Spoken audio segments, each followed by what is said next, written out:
Hello everybody, today I am going to review The Grace of Kings by Ken Liu.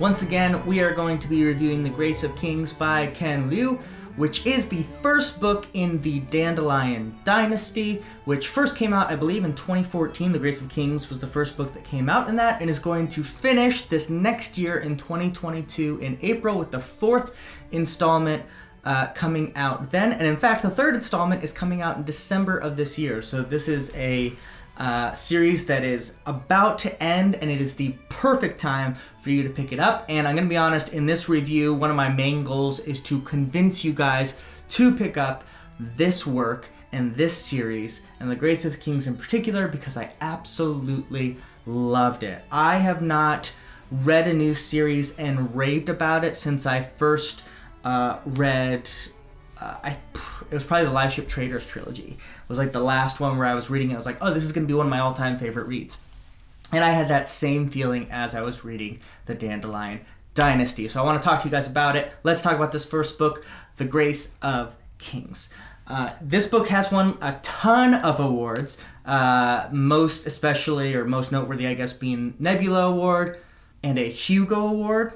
I only mention that because sometimes I am turned off by books that win those sort of more literary fantasy fiction awards, because generally I feel like the people who give out those awards are looking for different things in fantasy and sci-fi than what I, as like a fan of the genre itself, is looking for.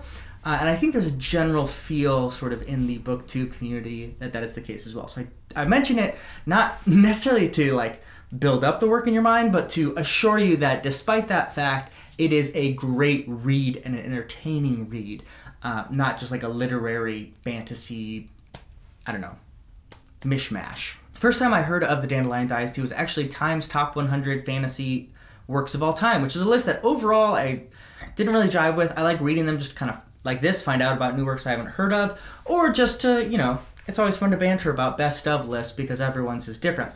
But I'd never heard of the Dandelion Dynasty, and as I looked into it, I got more and more interested in what it was about, and so I gave it a try, put it on my TBR, and finally got around to it in September because I wanted to read a advanced copy that I got of the third one called The Veiled Throne, and so I started reading it, and you guys know me, I like to kind of keep things, I enjoy variety as I read, so I don't often like delve deep into like series and just kind of knock them out. That's why I still haven't finished Realm of the Otherlings, despite the fact that I love Robin Hobb.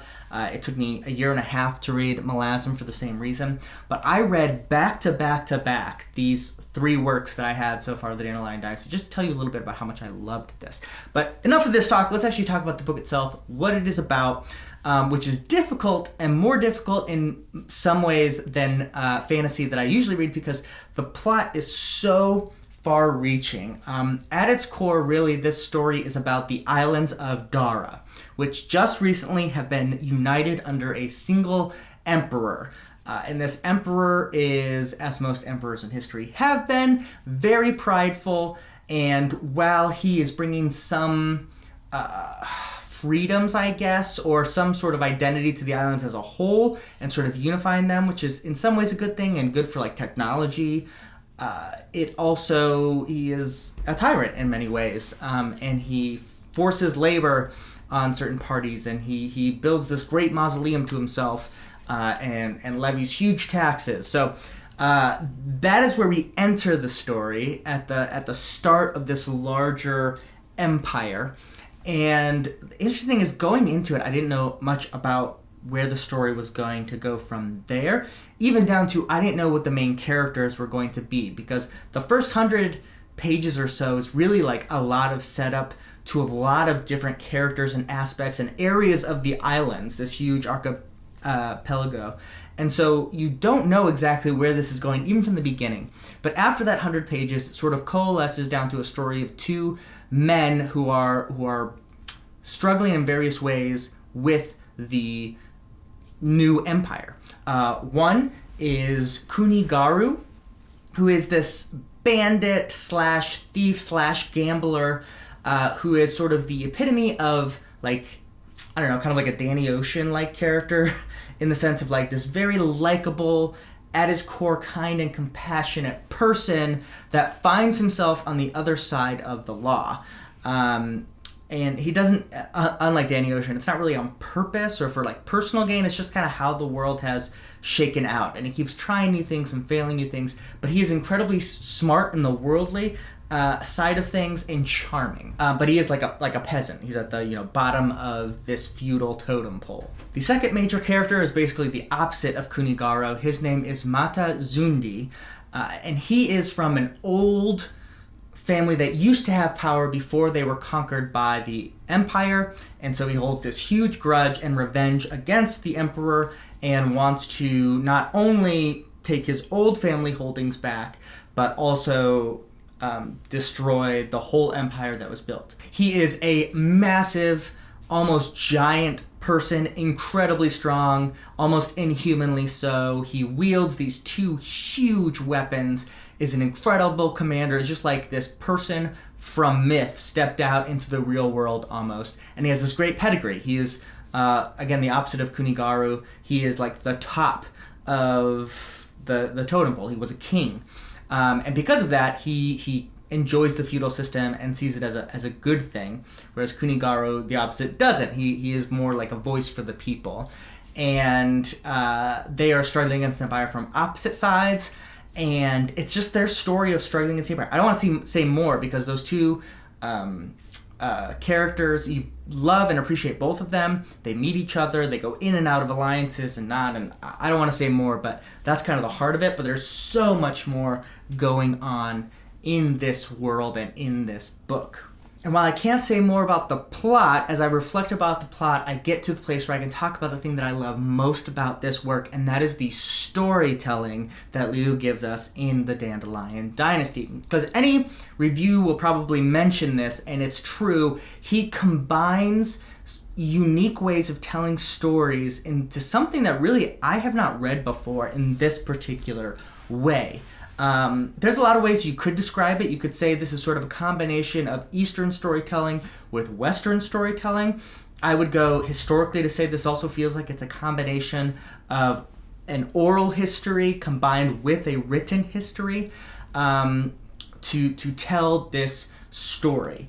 The closest thing, actually, as I read this, that it reminded me of is the Hebrew Bible, or the Christian Old Testament, the Torah, when you read like Exodus or Joshua or Judges, where the story takes place over many, many years, and sometimes in one sentence you jump time or you jump several months to years, and then they did this, and it's just this huge jump. And then sometimes it's these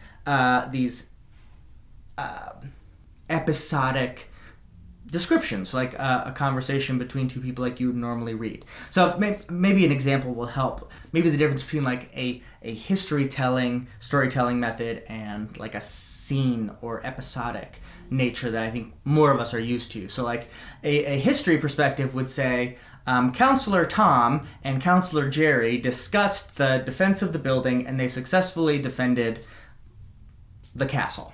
Right? That's very simple, one sentence about something that happened. Where like scenic storytelling is much more, would be like, we should not attack, we should stay behind our walls, Counselor Tom said. Counselor Jerry responded, of course we should defend, but also we should have a secret plan where we dig underneath and come out under the other army and attack them. And then, they would go back and forth and debating. I don't want to get through a whole thing, but does that make sense? The difference between those two ways of storytelling? Liu blends those, where sometimes he tells things in a historical way, where he'll say, and they researched this technology for years in the valley while other things were happening. And then he'll come back and say something, or he'll say, and the armies clashed, and over a large period of time, several weeks, eventually victory happened. But he'll also have episodic scenes where there's like dialogue between two characters, or we spend a lot of time with one person looking or researching at something or traveling. Like he goes in and out and weaves the different ways that you can tell those stories really, I think, flawlessly, especially in this first work of The Grace of Kings. And that gives him several strong and powerful ways to tell a story. One thing is that time is not against him.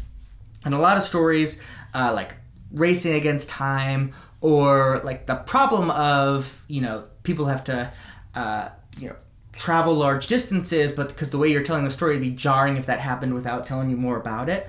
But Liu never struggles with that, because if he wants to move forward in the story, he's already established that that's the way he's going to tell things. So he can do all kinds of things because of that. All of these characters in the book age from like being young to being old, because there's so much time that is taken in this story. And because of that, there can be so many different kinds of stories told about rebellions and counter-rebellions, and whether the empire stands or falls or reassembles. It's not just one tension, which is why it's hard for me to tell you about the plot, because there's so many of them, because the way Liu tells the story is varied over decades, over many battles, over many happenings, and in many different categories as well. This is not a military fantasy, because there are, of course, politics involved, but there's even a lot of technological things that happen. Because it spans so many years, technology can advance and change the way that history might work. Even geography might change. Even like cultures change over decades. And that changes how different battles and these rebellions can take place. And I love that Liu takes these many different things in like one fell swoop to create this beautiful narrative. The far-off consequences and legends that rise up around our characters, we're able to see the impact of. Normally, we just sort of imagine that people at the end of our novels like get famous. Sometimes in like a Lord of the Rings, you'll have an appendices that tells you about, some stuff that happened after this main story. But in this world and in this tale in the Dandelion Dynasty, you see your main characters do something, and then you see what happens the decade after, and the decade after, and the years after, and in the next generation. And so by the end of this book, even the 3/4 book, things that were like the main plot line in the first quarter of the book are like legends. And people grasping onto those legends change the way they act while you're reading, and it's things that you were there for, or at least feels like you were there for because it read at the beginning. It's such a cool experience and so unique. I absolutely adored it. And because of that, the story is always going at this breakneck pace while also able to take its time in certain areas. Like it truly is incredible. And if for no other reason, please at least read The Grace of Kings to get that experience. Because I keep using the word unique because it truly is, and that's hard to find in modern fantasy. So strongly recommend The Grace of Kings. In fact, I am even going to go so far as to say, if you're watching this video, The Grace of Kings is probably the best fantasy that you haven't read. So why are you waiting? Go read it. It's so good, and this series is going to be done soon, and there's not enough talk about this on BookTube. There's not enough talk about this on the internet or r/fantasy or anything like that. More people need to read this book, so please go read it, post a video about it, post a review on it, because this is just fantastic. My rating, as you can probably guess, is a best of all time. When I make a like best fantasy of all time video, this is going to be on it. Check it out, The Grace of Kings by Ken Liu, the first book in the Dandelion Dynasty. Let me know when you read it or any questions you might have in the comments below. Other than that, first in, last out.